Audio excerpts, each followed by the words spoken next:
Hello, so in this video we're going to investigate further into areas under curves, and in particular when the curve goes underneath the x-axis, right? Meaning, for example, what happens to the area as we go underneath the x-axis, okay? So last time we discussed that we can find the area under a curve between 2 points. Again, let's say we have x cubed. Here, let's say between 1 and 4. The area under the curve, right, between these 2 points, we said the area is the integral between 1 and 4, okay, of, let's say, x cubed, right, dx. So then what we said was we computed this definite integral, so x cubed goes to x to the 4, we add 1 to the power, then we divide by the power, right? So a quarter x to the 4 between 4 and 1. So then if we work out that this integral, that's substituting 4 in, so it's a quarter of 4 to the 4. Then we take away a quarter of 1 to the 4, and then we just compute that would get me 64, take away 0.25, and then that would get me 63.75, and this number here then is the area, right? That is 63.75, that area that I've shaded between 1 and 4. So between two endpoints, between 2 points under a curve, we can find the area there, okay? That's the area under a curve between 2 points. So, okay, I'm not going to talk many more. I'm going to look at an example, as I think it would really demonstrate the point that we're going to look at in this section. So, we need to find the area of the finite region bounded by the curve y is x of x minus 3. So very similar to what an example we looked at last time. So again, it's a very good idea to sketch the graph, right? If we're going to see what area we're dealing with, right? So this, if we expand it out, I don't need to expand it actually, but this will be a quadratic, right? So again, we're going to sketch a quadratic curve, right? So again, firstly, what type of quadratic? It's going to be a positive one because we're going to get positive x squared. So have a smiley shape, okay? And then the roots, well, it's already factorised. So quite nicely, if we were to set it to 0, we could spot that x is 0 or x is 3. If we set each factor to 0. Those are my two roots, so therefore it's going to be at 0 and at 3. Okay, so then if I sketch my quadratic with this in mind, it would look something like that, okay? So that's y is x of x minus 3. Cool, so then hopefully you can spot the region between the curve and the x-axis is going to be here. There, between the curve and the x-axis. But it's underneath, right? It's on the negative portion of the graph. Okay, so how would we integrate it then? Well, last time, obviously the area, it's the area between these 2 points, between 0 and 3. So we would say that the area would be between 0 and 3. And then we integrate the curve, right, of x minus 3 dx. Okay, well, if we're going to integrate this, compute this integral, well, firstly, we're going to need to expand the brackets so we can integrate it, right? So that would be between 3 and 0, and then x squared, take away 3x, lots of dx. Okay, now we can integrate it. So that would be between, well, if we integrate it, well, x squared, we add 1 to get x cubed to the power, then divide by 3, then minus 3x. That would be minus 3x squared by adding 1 to the power, then divide by 2. And that would be between 3 and 0. Okay. So then if you then substitute the top limit, take away the bottom limit, substitute the two limits in, that would be, well, a third x cubed, that would be 3 cubed, take away 3 over 2, lots of 3 squared. And then we take away, and then we're going to substitute 0 in. So it's going to be a third of 0 cubed, take away 3 over 2 of 0 squared. And then if we put that in a calculator, we will get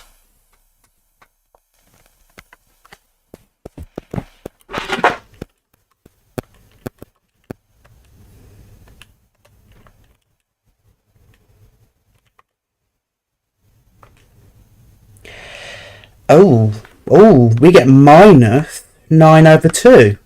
I do promise I'll put that in right in my calculator. That's the answer I get when I work this out. Units squared, right? Obviously, that'd be the area, right? I'm not worried about that, but I'm worried about why am I getting a negative? Hang on, it's an area. Area should be positive, no? Why is it telling me the area is minus 9 over 2? Okay, and it's simply because it's underneath the x-axis, so it's in the negative portion, right? So it's on the it's underneath, right? So it's going to be negative. Okay, and that is because whilst I was a bit vague when I said that this definite integral, tells me the area under a curve. It does, but the integral does not account for the sign of the area. It doesn't account for the fact that when the curve is underneath the x-axis, heads in the negative parts of the graph. So actually the integral will output a negative answer if it's in the negative part of the curve, right? So it tells me a negative area, okay? So minus 9 over 2 is the area I get. Obviously it won't be the area because it's negative, but it tells me the sign of the area if I work it out this way by the integral. So what do we do? Well, actually it just turns out the area is just positive 9 over 2. So we almost just flip the sign, okay? So meaning if we work out an area and we get a negative area, we can just flip the sign, okay? So actually we could just whack a minus on in front of the whole integral, and then what happens is at the end we have minus of a negative. That'd be a double positive to turn to positive 9 over 2. That would be my area. So you need to account for that by making the whole integral positive if we get a negative end result, okay? Because the whole idea is we're underneath the x-axis, so we're in the negative space, right? The negative part of the curve. And we didn't deal with that last time. That's why last time we got normal answers, because actually if you look back, all of it was above the x-axis, so it's positive anyway. But when we're underneath the x-axis, we need to be very careful, and we need to flip any signs to a positive, okay? When we're underneath the x-axis. So that's the only thing we're going to do, really, is whenever we're working underneath the x-axis, we work out the area in the normal way. So we work out the integral with the limits between 0 and 3. But then we just turn the negative at the end to a positive, and that will give me the area, okay? Because area is positive, okay? So we can still use integration as we just did with the limits, but we need to pay attention to the sign, okay? Right. Okay, with that in mind, I want to look at this example then, okay? So now we're told the graph shows a sketch of part of a curve with equation y is x of x plus 3, x 2 minus x. We can see that here. They're drawing it for us. We're told the curve C crosses the x-axis at the origin O at the points A and B. We need to find the x-coordinates of A and B here, right? So you can see they're the roots, essentially, right? They're the roots. So y is x of x plus 3, 2 minus x. So we need to find the roots A and B here. Well, we need to solve it, right? But quite generously, just factorise it for us. So if we were to find the roots means the factors are set to 0. So that means either x is 0, x is minus 3, or x is positive 2. Pay attention to this factor here. Okay, don't say x is minus 2. You'd be wrong. Because you set the bracket to 0, so 2 minus x equals 0, so x is equal to 2. Okay, pay attention to they might order the bracket in a weird way. Okay, so make sure you're aware that x is 2 from that bracket.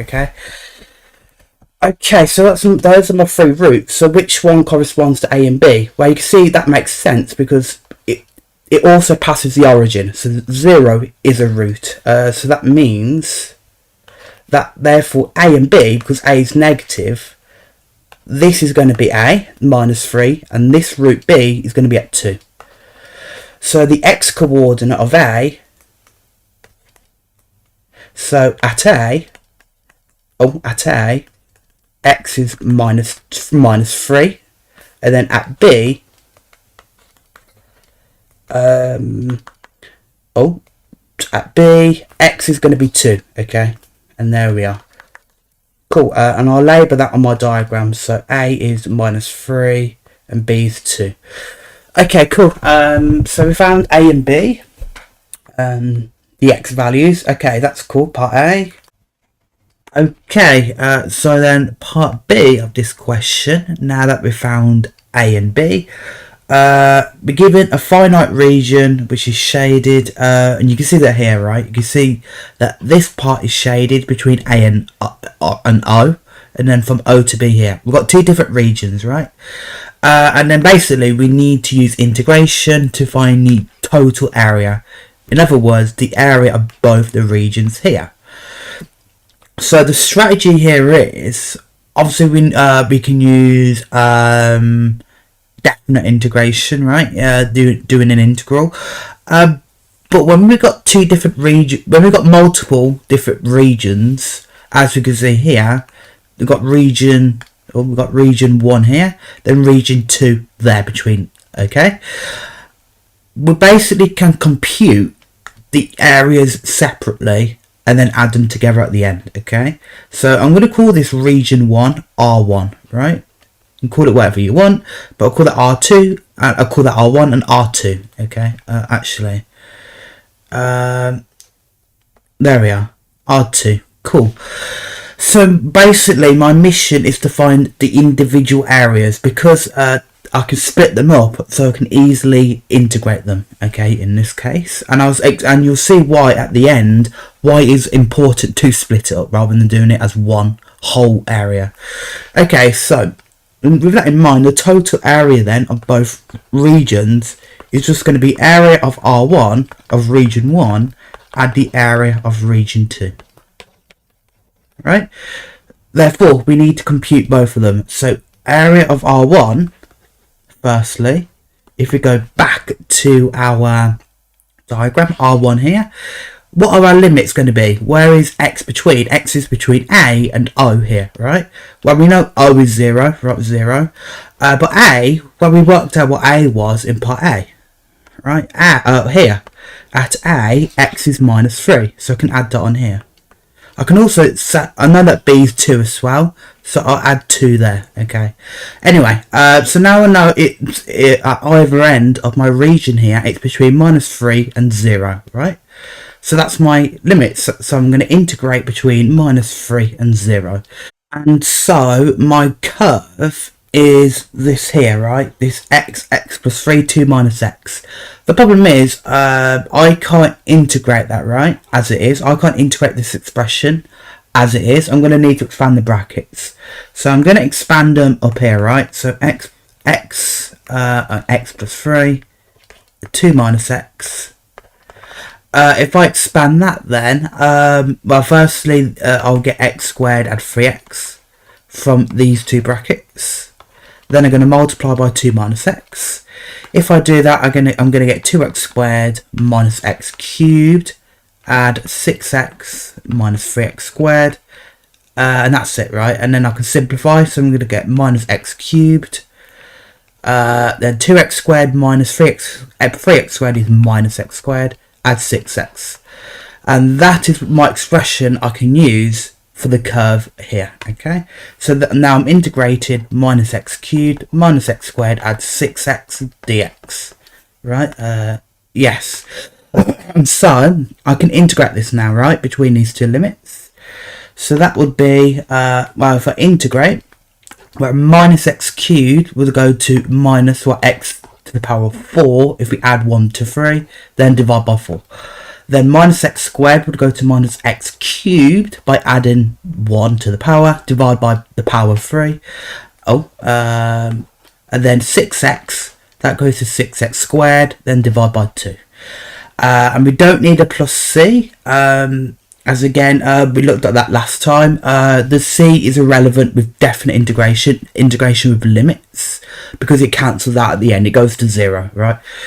So that's our expression, and our limits are between 0 and -3 here. And now it's just a case of integrating this, substituting the two limits in. But firstly, we can sort of tidy up the fractions. So that would be -1/4 x to the 4 minus 1/3 x cubed. Then 6/2 is 3, so 3x squared between 0 and -3. And so therefore, if I substitute my limits in, that's going to be -1/4 of 0 to the 4 minus 1/3 of 0 cubed. Add 3 lots of 0 squared. Take away then -1/4 of -3 to the 4 minus 1/3 of -3 cubed plus 3 lots of -3 squared. Okay, if I squeeze it in there. So then if I just put all that in the calculator, so I'm going to get, I get -63/4. Right, hang on again. That's the area, but as like with the first problem, I've got a negative answer. That's telling me the answer for the area of region 1 is -63/4. We've got a bit of an issue here. Why is it negative? Well, again, region 1, the curve is underneath the x-axis, right? Region 1 is underneath the x-axis. It's in the negative part of the graph, right? Underneath. So that makes sense that actually we're going to get a negative value for the area. So therefore the area is just literally making it positive, right? So it's 63/4. Positive 63/4. Okay. You can give units if you want. It doesn't really matter. Just unit squared. Doesn't, if you want to be specific to show it is an area, but it's up to you. Okay, so that's the area of region 1, and again you'll see at the end why it's important, why we split it up, because of this negative area, why we split up to these two regions. So that's area 1. Now the area of region 2, okay, because obviously we need to find the second region as well to get the total area. It's here, right? It's this shaded region here between 0 and B. But we know B is 2, we found that in part A, so we're going to integrate between 0 and 2. Of the same expression of the curve, which we discovered was -x cubed minus x squared at 6x. Now we don't need to integrate it manually again, because we did that already with region 1. We kind of did some of the work already. Because remember, our integration simplified to this in here, right? Before we substitute the limits in for the first region. So we can just copy that, right? So then the integral is -1/4 x to the 4 minus 1/3 x cubed, add 3x squared. And that'll be between, well, the limits won't be -3, 0, because here the region is between 0 and 2. That's our limits here. Now we need to substitute these limits in to here, so that would be firstly 2, so that'd be -1/4 of 2 to the 4 minus 1/3 of 2 cubed, add 3 lots of 2 squared, take away, then sub in 0,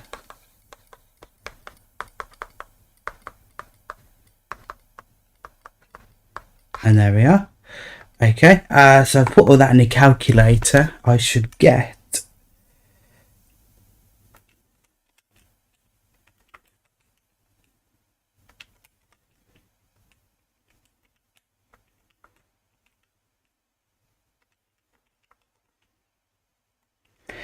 16/3. And now that is a positive quantity. That's the area, right? There's no negative, which makes sense again because region 2 here is above the x-axis and it's in the positive part of the graph, right? So that is my area. Okay, there we are. So that means therefore the total area is this number 63/4 from region 1 and 16/3 from region 2 added together. And so that gets me, if I add them together, 253 over 12. And that is my area, okay? Cool. So, yes, the strategy is then, when you've got if you've got different regions, like here, region 1, region 2, you need to split them up, right? It's a very good idea to do so, and then that will get you the total area. Why could we not just do the integral between, let's say, at A to B? Why couldn't we just integrate the curve in one go from -3 to B, which is 2, right? Of the expression, right? If we just integrated from -3 to 2, what would happen is, well, actually, let's go down here. What would happen is, it wouldn't account for making the region 1 positive. So what would happen if we did that is we would get -63 over 4, add 16 over 3, was it? Region 2. Yeah, 16 over 3. Okay, so it adds the values we get from the integral, but of course the integral doesn't account for when the area is negative. So it adds negative area on if we just did it all in one go. So that would get me the answer if I work that out. If we were to do it that way, -125 over 12 if I added these two together. And that is wrong. Obviously it tells me the area is negative, which cannot happen, right? And that's because, again, when you're integrating in this way and you're not accounting for when the area is negative, it just adds negative area on. So the answer breaks down, right? So you cannot just skip certain things like this, especially when you've got a negative region of the graph. It's best to split up different regions together and work out the individual areas and add them together, okay? So yes, okay, so that is why it was imperative that we did not just add it all in one go from -3 to 2, okay? Because the area effectively cancels out because region 1 is negative, it cancels out the region 2 area, because it's the negative cancelled out the positive, right? Rather than making the negative positive, then adding the two positives together. Okay, okay, so that is the strategy, right? To split up different areas together. Okay, cool.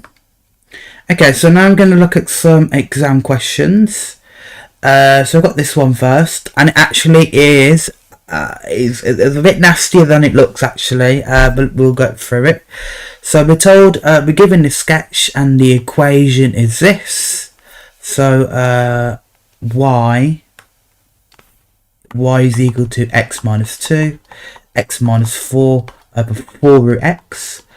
I need to find the area in this form here, in this form of a root 2. I need to find the area. So the first problem is, well, the area, right, it's a single region, so it's only one integral. I guess that's nice. It's between this root here and this root, these two ends here, these two roots. I'm not given them, so that's my first barricade. I don't know what they are just yet. But how can I work it out? If they're roots, right, that means y is set to 0, right? It has to equal 0, which means the fraction equals 0.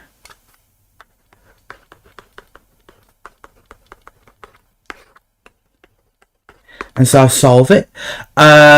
And you might be tempted to just cross multiply, right, as it's a fraction. You can think of it as like 0 over 1. So then that means x minus 2, x minus 4 equals 0 lots of 4 root x. Wow, if it's 0, anything times 0 is 0. And we get to that. Now, if you cross multiply, that's completely fine. A quicker way, although that wasn't that slow. But anyway, a quicker way is with any fractions, when you set a fraction equal to 0, all that means is the numerator has to be 0, okay? Because the denominator can never make it 0, okay? Because the denominator, if the denominator was 0, we would get like 1 over 0. That isn't defined. We can't divide by 0. So the only way we can get 0 from a fraction is if the numerator is 0. So the two brackets are set to 0 here. Anyway, so we can solve this now quite easily. Set each bracket to 0, so x is 2 or x is 4. That means my two roots then are 2 and 4. There. Nice. So then my area, I'm integrating between 2 and 4. And I'm integrating my curve x minus 2, x minus 4 over 4 root x. So my next problem is this isn't integrable with my knowledge I've got so far, right? I can't integrate this, so I need to use power laws to simplify. So we're going to simplify it then. So again, my curve, well, I have x minus 2, x minus 4 over 4 root x. I need to simplify it. So firstly, it's probably a good idea to expand the brackets, right? So that would be x squared, and then minus 4x minus 2x plus 8, right? If I expand it over 4 root x. Now root x, because we're going to want it as powers in the end, let's convert the root x to a power. That'd be x to a half, right? Okay, now I can just simplify the top to get x squared minus 6x add 8 over 4x to a half. Then I'm going to split up each term. I'm going to split up the numerator to get x squared over 4x to a half minus 6x over 4x to a half. Add 8, lots of 4x to a half. Now, I can use power laws here. So firstly, x squared over 4x to a half, that's a quarter. I can bring a quarter up, 1 over 4. Then x then, I've got x squared over x to a half. If I'm dividing the same number x with different powers, I subtract the powers, right? That's my power laws. So 2 take away half is 3 over 2. And that is my expression for that. Now here, I've got 6 over 4. So that simplifies to 3 over 2. Then x, well, x here has on the top has a power of 1, a hidden power of 1.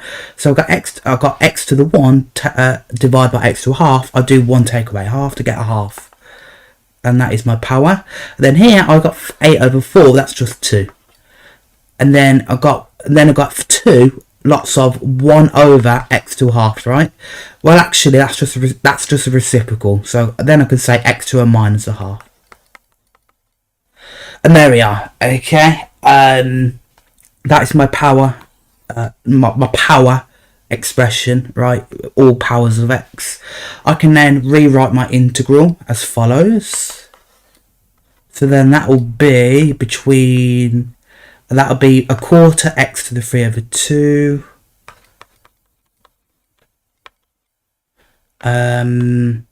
minus 3 over 2 x to a half plus 2x to a minus a half dx, squeeze in there. Okay, and then at that point we can now integrate the powers, right? I can now just calculate this integral. So that will be if we integrate it, well, a quarter x to a 3 over 2, that's a quarter x. 3 over 2, we add 1 to the power to get 5 over 2. Then we divide by 5 over 2. Then minus 3 over 2x here. Then a half, we add 1 to the power to get 3 over 2. Divide by 3 over 2. Then lastly, we have 2x to a minus a half. We add minus a half, add 1. We get positive a half. Divide by half. And that'll be between, if I squeeze it in there, to 4 and 2. Okay. And then I can just clean up the fractions to simplify it. Well, here, I've got a quarter divided by 5 over 2. So a quarter divided by 5 over 2 is a tenth. X to the 5 over 2. Then here, I've got minus 3 over 2 over 3 over 2. Well, the 3 over 2's cancel. So I've just got minus x to the 3 over 2. Then lastly, I've got 2 divided by half. Now, 2 divided by half is just 4. So 4x to a half. And that'll be between 4 and 0. And now that's a lot cleaner, right? I can now plug my numbers in. Okay. So then if I plug that in, well, firstly, I'm going to substitute 4 in. No, 4 and 2, sorry, not 4 and 0, 4 and 2. So I'll sub in 4 first, so that would be a tenth of 4 to the 5 over 2, take away 4 to the 3 over 2, add 4 lots of 4 to the half. Then I'm going to take away when I'm going to sub in 2, so that'd be a tenth of 2 to the 5 over 2 minus 2 to the 3 over 2, add 4 lots of 2 to a half. And so if I put that in the calculator, I get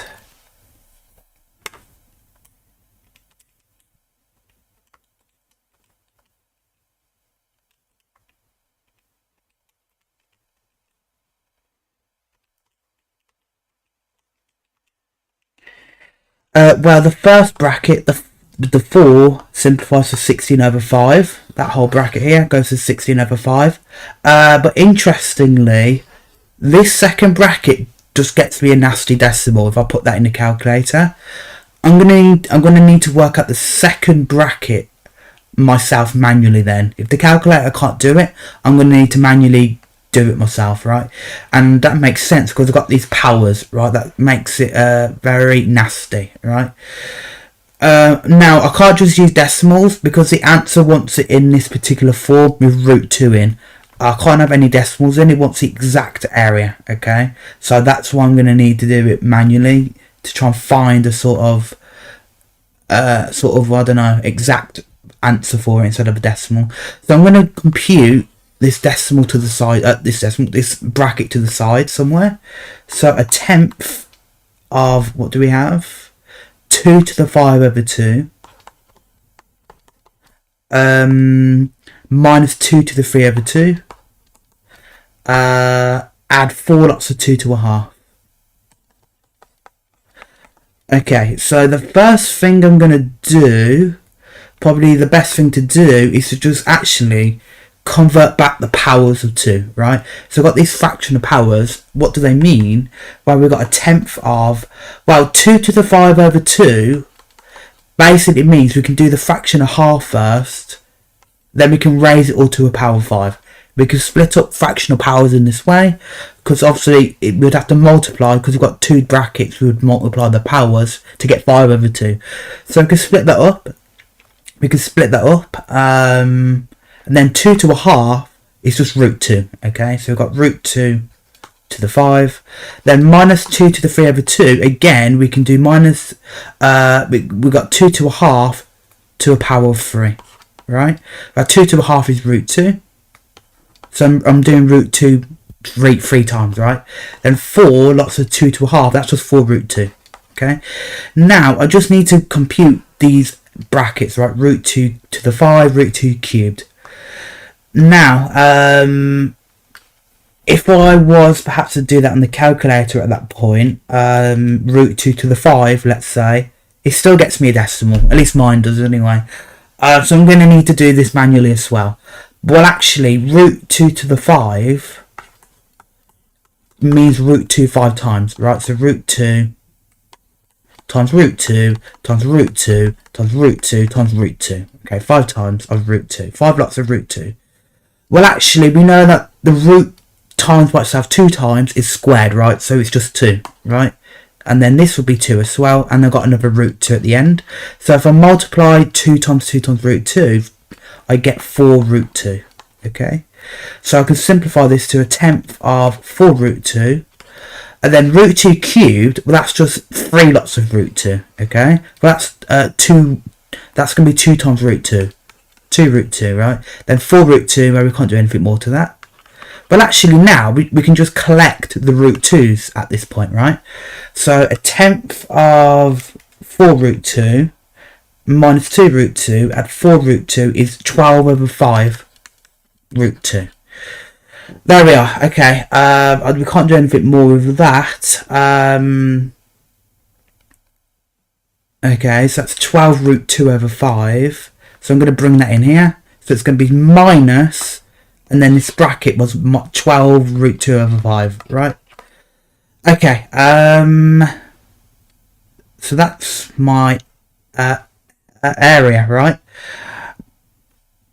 What's my answer want it to be in this form here? A root 2 and B, okay?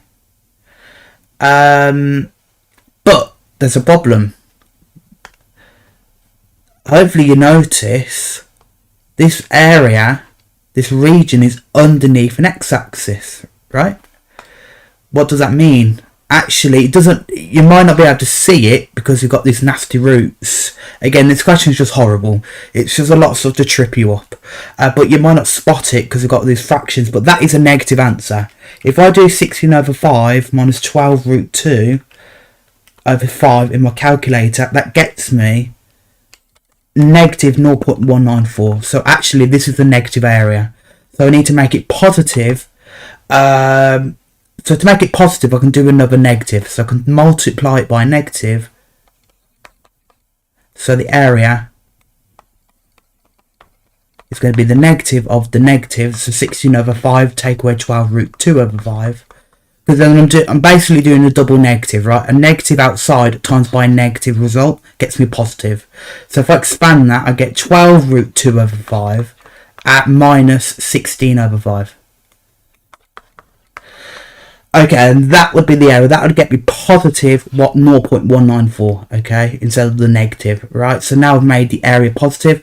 So this is my form, a root 2 and b. Well, here, you could spot that a would be 12 over 5, and b would be negative 16 over 5. And that is my final answer. Horrible question. It looks fairly sort of innocent, I guess, at first glance, but you really need to know your power laws. You really need to know your power laws when we're at this stage.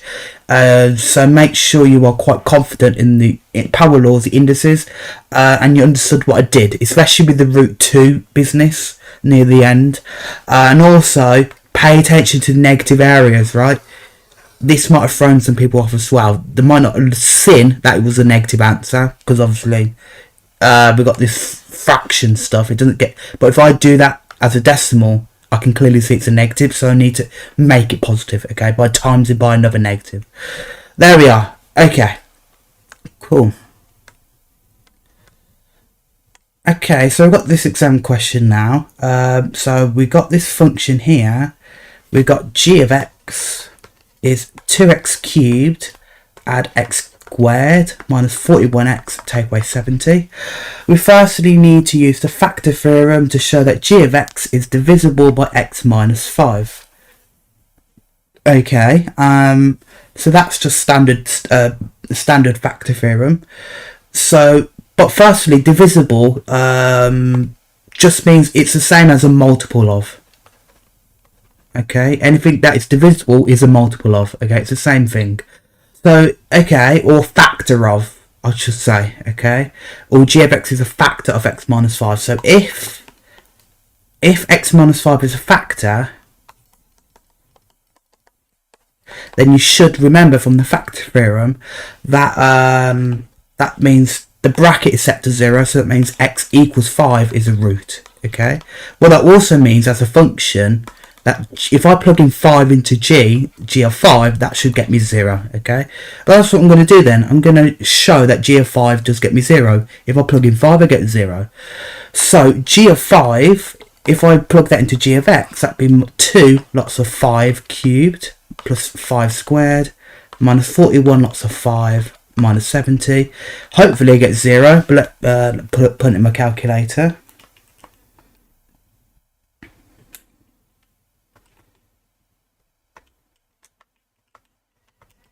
I get 0. Great. That's great news. Okay, so that means it has to be a factor. Therefore, x minus 5 is a factor. Since x is 5 is a root. And there we are. Okay, cool. Okay, then it says, hence show all your work in, write g of x as a product of 3 linear factors.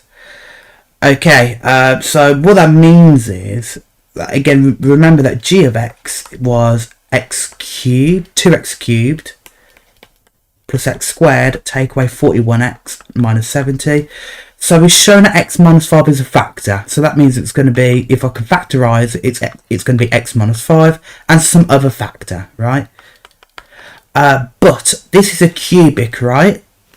So I need an x cubed. So if I have an x here, this has to be a quadratic factor so it has to have an x squared in. So it's going to be a quadratic, ax squared and bx plus c, right? Then x times x squared gets me x cubed, right? So that cool. So I need to find a, b and c. I need to find this factor here. So I can do that many ways. You could divide g of x by x minus 5, and then you just get the quadratic factor. But what you could do instead is compare coefficients. So if I was to expand the bracket quickly, these two brackets, I'd get ax cubed plus bx squared plus cx minus 5ax squared minus 5bx minus 5c. Okay, right. And so therefore, when I'm comparing coefficients, then all the x terms have to match. Firstly, I've got 2x cubed here, ax cubed. So that means 2x cubed has to be ax cubed. So therefore 2 equals a. So a equals 2. Cool. Now I can then compare the x squared coefficient. So x squared has to be equal to, well, I have a bx squared here. Bx squared, but I also have a minus 5 ax squared. Those are my x squared terms. They have to be equal. So therefore the coefficient is 1, right? This has a coefficient of 1 x squared. So that means 1 has to equal b, take away 5a, right? Well, I know what a is now, because then b is going to be 1 add 5a. So 5 lots of 2 for a. That would mean b equals 11. Cool. Then lastly, I need to find c. That's my last value. Well, then I could compare minus 4. I can compare the x terms, right, on either side.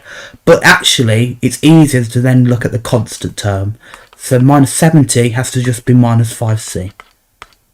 Okay. So therefore, c, if I divide by minus 5, c would be 14. Okay, 14. Okay, so then I can now say that g of x then is x minus 5, my factorisation up here. But then ax squared, that's going to be 2x squared, bx is 11x, c is plus 14. And there we are. But they asked in the question to write it as a product of 3 linear factors, 3 factors. So linear means I'm going to need to factorise this quadratic even further, because obviously I've got 2 factors at the moment. To get 3, I need to factorise the quadratic. So that's just factorising quadratics. So I have 2x squared add 11x plus 14. So if I was to factorise this, I need 2 numbers. I can do it many ways, right, at this point. You could do it using the factor theorem. You could find the roots and work backward. But the more, I guess, proper way, 14, but to get 2 times 14, which is 28, and add to get 11. And so the factors are 28, 28 and 1. They do not add or take away to get 11. What about 14 and 2? Nope. 14 take away 2 is 12. I'm close but not there. 3 doesn't go into it. 4, does that go into it? 7. Right, yes.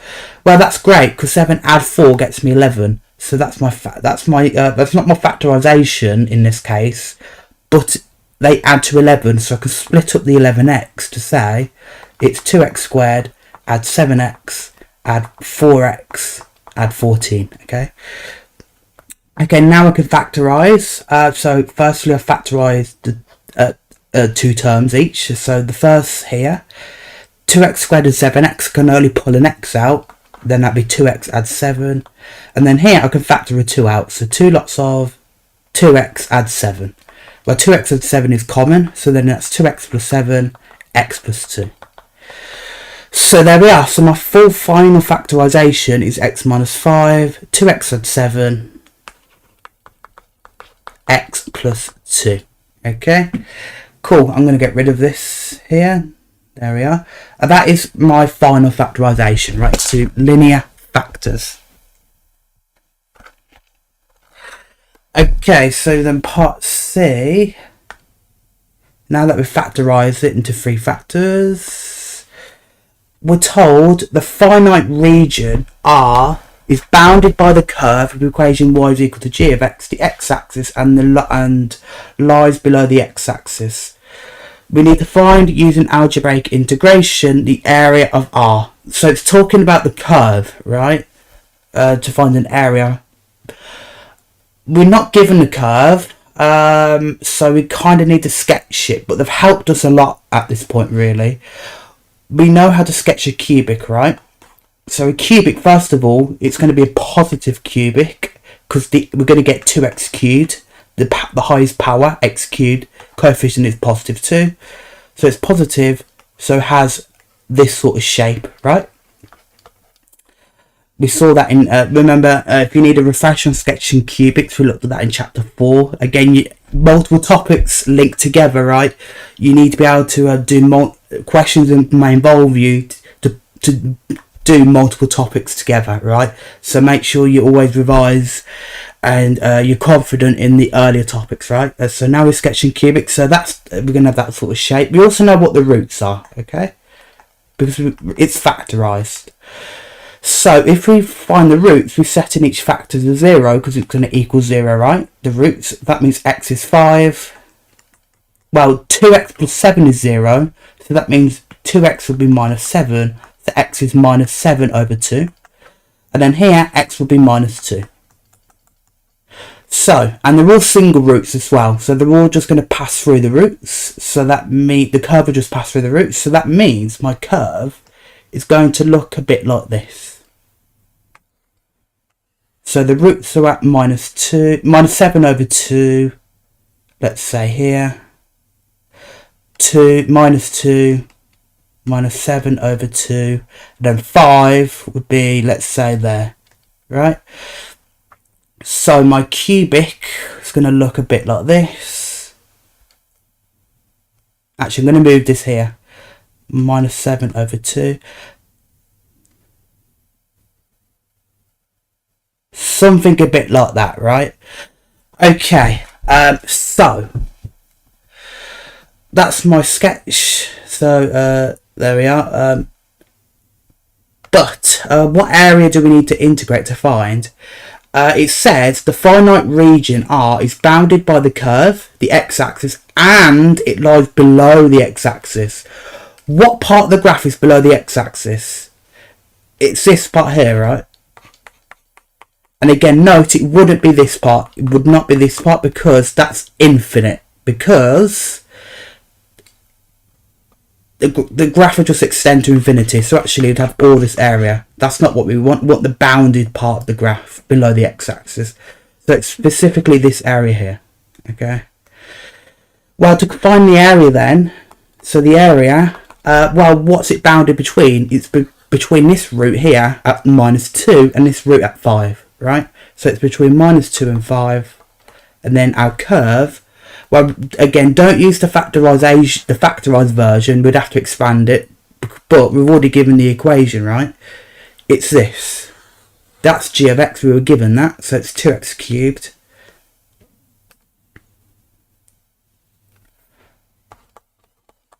X cubed minus x squared, was it? No, plus x squared minus 41x minus 70.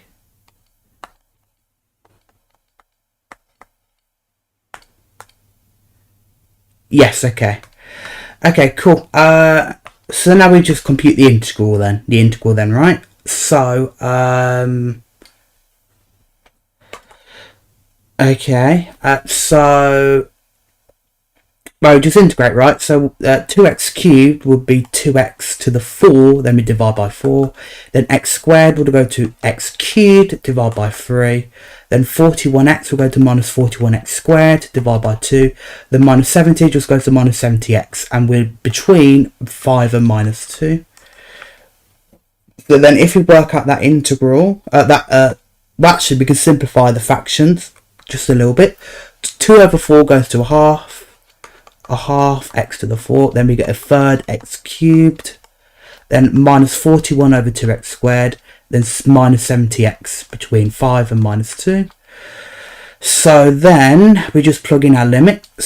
So that will be a half of 5 to the 4, add a third of 5 cubed, minus 41 over 2, 5 squared, minus 70 lots of 5. Then I'm going to take away, then I'm going to plug in minus 2.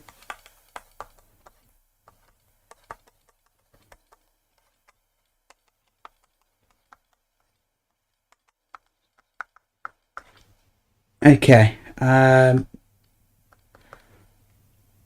so then if I just put all that in the calculator, I get negative 1715 over 3.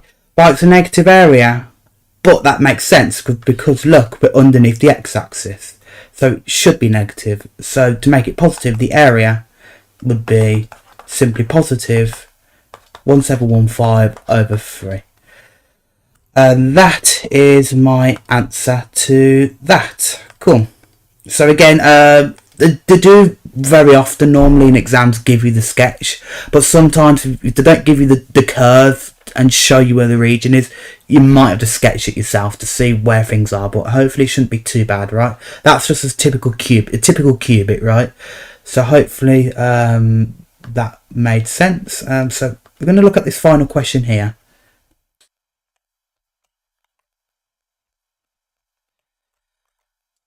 Okay, so we got this question here. So we are given a diagram again. The equation is y is x of x plus 2, x minus 4. And we're given 2 regions, and they're labelled as 2 regions here. Region 1, region 2. We're told region 1 is bounded between the curve and the negative x-axis. Show that the exact area of R1 is 20 over 3. So that is a sort of standard integral to find the standard question to find the area of just this region here. Well, again, the problem is it's bounded between the root here and the root at 0, right? We know that's 0, but what about this root here? Well, those are the roots, right? So I need to set this equal to 0.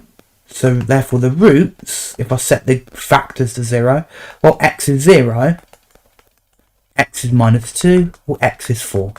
So I can label that here. That's going to be minus 2, and then that'll be 4 over here, right there. Cool. So therefore, the area of region 1 is going to be the integral, well, between where? Between minus 2 and 0, right? X is minus 2, x is 0, of the curve here, x of x plus 2, x minus 4 dx. Well, hang on, what's the problem here? I need to expand it because I can't integrate it as it is at the moment. So I'm going to expand it here. X of x minus 2, x plus 4. No, other way around. X plus 2, x minus 4. If I expand that, well, firstly, that's going to be x squared add 2x. Then x minus 4. Then if I expand that, I'm going to get x cubed minus 4x squared add 2x squared minus 8x. And then I can clean this up to get x cubed. Take away 2x squared and minus 8x. And there we are. So that is, I can then substitute that in to be the integral of x cubed minus 2x squared minus 8x dx. And now at that point, we just compute this integral. So if we integrate, well, x cubed will go to x to the 4 divided by 4, then 2x squared will go to minus 2x cubed divided by 3, then minus 8x will go to minus 8x squared divided by 2. That'll be between minus 2 and 0. And so we can just tidy up the fractions just a little bit to get a quarter x to the 4 minus 2/3 x cubed, and then 8 over 2 is 4, so minus 4x squared between 0 and minus 2. Now we just substitute our limits in, so it's going to be a quarter of 0 to the 4, take away 2/3, 0 cubed, take away 4 lots of 0 squared. Then I'm going to plug in minus 2, so minus a quarter of minus 2 to the 4 minus 2/3 of minus 2 to the cubed minus 4 lots of minus 2 squared. And so if I put that in the calculator, I get 20/3, and it's positive, right? So that is my area, and that makes sense because region 1 is above the x-axis, so it's a positive result. Cool. So that's part A, and yes, 20/3. So indeed, that is my area. Cool. Part B. Now this is where things get a bit tricky. So we're told the region R2, which they've shaded, is bounded by the curve, the positive x-axis, the line, blah blah blah, x is equal to b.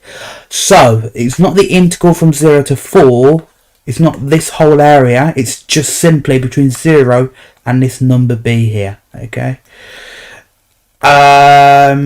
and we're told that the area of R1 equals the area of R2, so that's a key giveaway. So how we're going to need to consider the area of R2, right? So how would we find the area of R2? Well, it's between 0 and this number b, so we're going to integrate between 0 and b.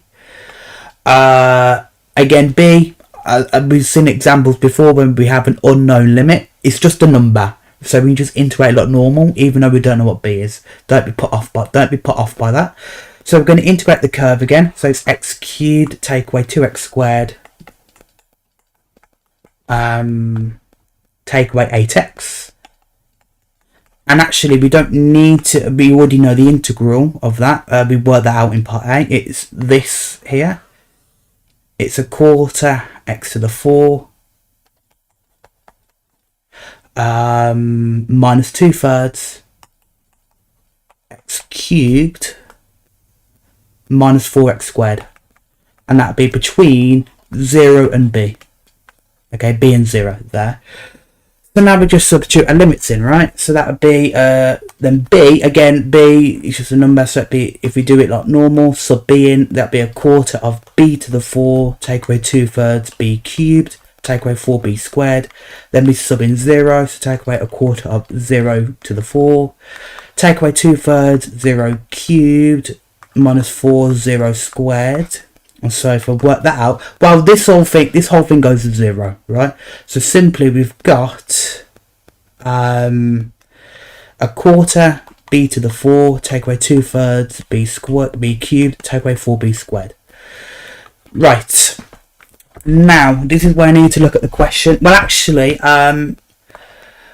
this region is underneath the x-axis, so that answer is going to be negative, right? That means I need to make, this is going to be negative then, okay? Obviously we don't know what b is, but it's going to be negative because it's underneath the x-axis. So we need to basically multiply it by a negative. So area of R2 is going to be negative lots of this. A quarter b to the 4 minus 2/3 b cubed minus 4b squared. So if I expand that, that'd be minus a quarter b to the 4, add 2/3 b cubed plus 4b squared, right? So you need to make a double negative. That's what I'm doing here. So now that would be positive. It doesn't look it per se, I guess, because you don't know what b is. But the area, the integral here would be negative because it's underneath the x-axis. So I did a double negative by multiplying it by another negative. Okay, so that is the definitive area of R2 in terms of B. So we're told the area of R1 is equal to R2. Well, we found the area of R1 in part A, it's 20/3. So this has to equal 20/3.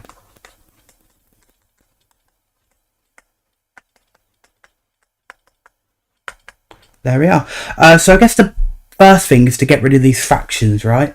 So I could times by 3, but that wouldn't get rid of this quarter. So I'm going to times by 12, because then it will get rid of 4 and 3, because obviously 4 times 3 is 12. So the lowest common multiple. So if I times everything by 12, I'd get minus a quarter times 12, that would be minus 3b to the 4. And then 2/3 times 12 gets me 8. B cubed, 4 times 12 is 48b squared. And that would equal 20/3, which is 20/3 times 12 is 80. So then I'm going to move that to the other side to make it subtract 80 to get equal to 0. Okay. I also don't like a negative in front, so you could then just divide by -1 or multiply by -1 to get 3b to the 4 minus 8b cubed minus 48b squared, add 80 equals 0. Right. But we need to show it equals this equation here. Oh, we're in quite a bit of a pickle here. How on earth are we going to get that equation from this? So, there are many ways, but you got to think about it. It's 4 marks, right? They're not going to expect a lot. So, there are multiple ways. You could, well, if you notice, b plus 2 squared is a factor. So, what you could do was divide the expression here. But that we just worked out. We could divide all this by b plus 2 two times, right? That'd be quite long though. What you can do, because they're giving you the answer, because it says verify. It says verify, which means you don't necessarily need to get to this answer in a sort of, I guess, formal way, i.e. by like dividing. It just shows you need to, that equation happens, right? So what we can do is simply just expand this bracket, even though it looks a bit horrid, and then we can sort of reverse engineer to get to this equation. Hopefully if we expand it, we get to this quartic, right? So I'm going to expand it. So b plus 2 squared, lots of 3b squared minus 20b plus 20, right? And I'm simply just going to expand it, right? I can do that because I don't need, you just need to verify. It needs to show that this equation is true, right? So we can do that by just expanding, right? So it's set to equal 0. So anyway, I need to expand this. So firstly, b plus 2 squared, that's b plus 2, and then this 3b squared minus 20b, add 20. So now b plus 2 is going to be b squared, add 4b, add 4. Then I'm going to expand it by this. And it's just an expanding brackets exercise. We actually looked at this at the very start of the course. So again, you need to know your basic algebra, right? Your power laws, how to expand brackets and stuff like that. So now if we expand it, well, firstly b squared, the first term multiplies by every term. So that would be 3b to the 4 minus 20b to the 3, add 20b squared. Then we're going to move on to the next term, 4b. Again, we're going to do the same, multiply by all the terms in the other bracket. So we're going to get 12b cubed minus 80b squared, add 80b. Then lastly, we're going to move on to the 4. Then 4 times 3b squared is 12b squared. 4 times minus 20b is minus 80b, and then 80. And then we just collect like terms. So we're going to get 3b to the 4, then minus 20b cubed, add 12b cubed is minus 8b cubed. So we can sort of cancel, get rid of that, right?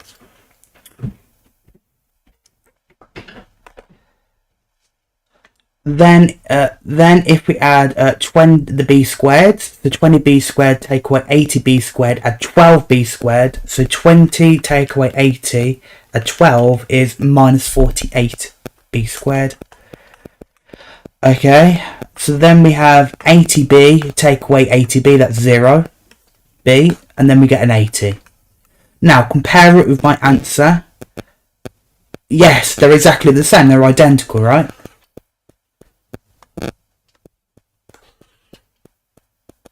These two expressions I've got are identical, which means that has to be the factor. I can factorize it in this because they're the same, okay? So expressions are the same.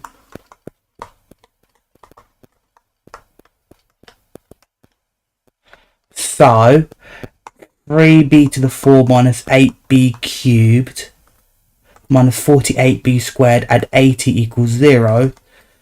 means that therefore b plus 2 squared, what else makes factor? B plus 2 squared, 3b squared minus 20b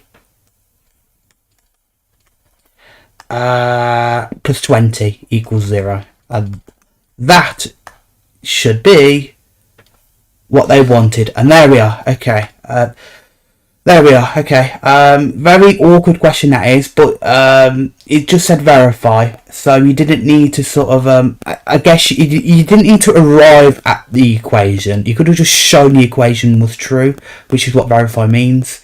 So you could have just literally expanded the bracket to get to my quartic, rather than just doing division or factor theorem or whatever else to try and factorize it yourself. Very hard, very awkward to factorize it by yourself, right? Just use the answer, essentially, okay, in that case. Cool, so there we are, okay. Now, part C. Now, part C says, the roots of the equation 3b squared minus 20b at 20 equals 0, which is this bracket here. They are 1.225 and 5.225 to 3 decimal places. The value of b is therefore 1.225. Okay, so they told us the value of b is 1.225. Okay, so if I get rid of all this, that actually makes sense, because this root is 4, so 5 would be like somewhere there. Right, that was the other root, right, wasn't it? 5.442. So that makes sense for that to happen, because b is less than 4. So 5 is outside of 4, obviously. Anyway. Okay, okay, then it says, explain with aid of a diagram the significance of the root 5.442. This very, very weird question. Very weird question. Not really the most clear what it means, but it's all to do really with the fact the areas, we've got negative area, things cancel, because the negative areas are negative and so on. So, aid of a diagram, okay, we need to explain the significance of the root 5.442. So firstly, where would 5.442 be? What would that mean? So 5.442 would be, that's 4 then. 5.442 would be there. So if I then go up here and then the curve is there. So what does this 5.442 mean? Well, think about this B again stems from when R2 is equal to R1, right? So what we're saying is, what if instead B is 5.442? What if we move the end point of R2 instead of here at 1, at 1.225, to here instead?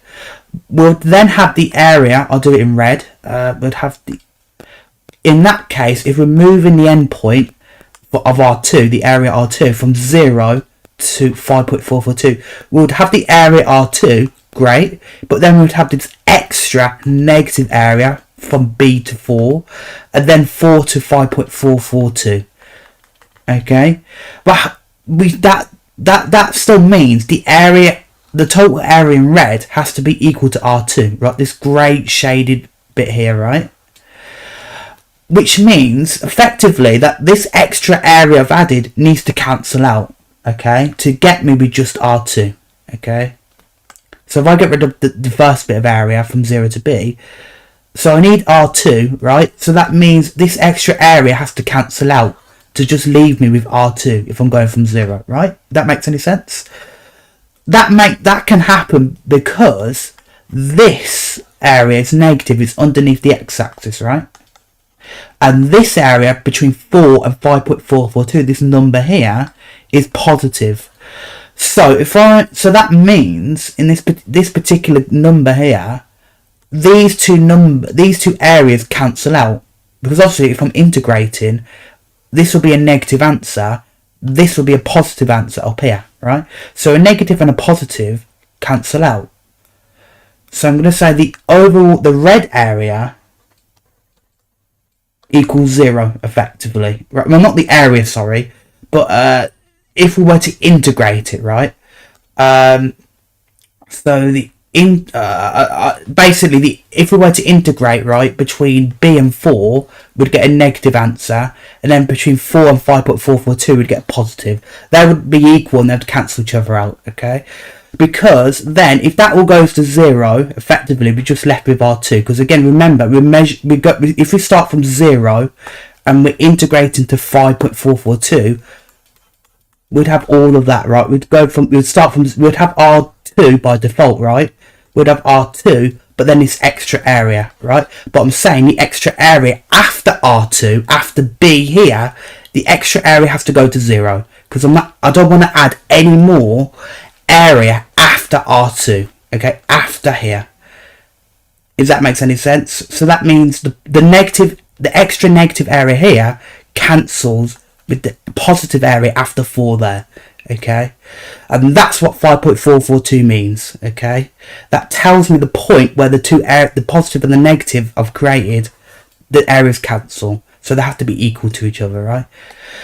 Okay, so that's what I'm going to say. If that makes any sense, it's quite tricky to explain these geometric stuff, but the idea is, if I'm integrating from 0 to 5.442.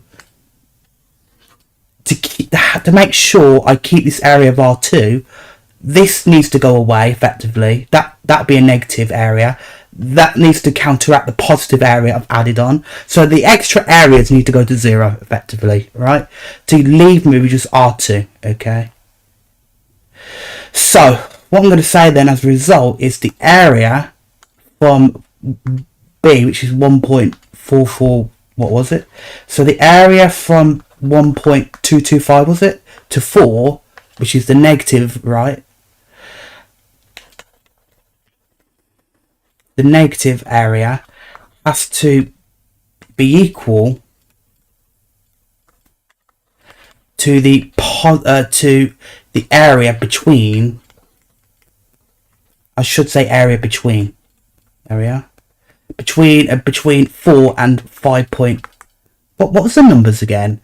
5.442, okay, and that would be my statement, okay, and that would be the positive area.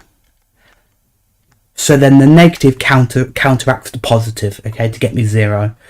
If that makes any sense, okay. It's really tricky to explain it, right? So effectively, this negative area from B to 4 counters the positive area from 4 to 5.442 to leave me with just R2 either way, okay. So, okay, there we are. Okay, so that's it. So yeah, that is areas under x-axis. So that's dealing with negative areas. So again, the two key takeaways: if you have multiple regions, you should split them up to find the individual areas and add them together to get the total. And then if you've got a negative area underneath the x-axis, then you need to make it positive at the end, okay? Because obviously you get a negative answer because it's underneath in the x-axis. So that's it. I'll see you next time.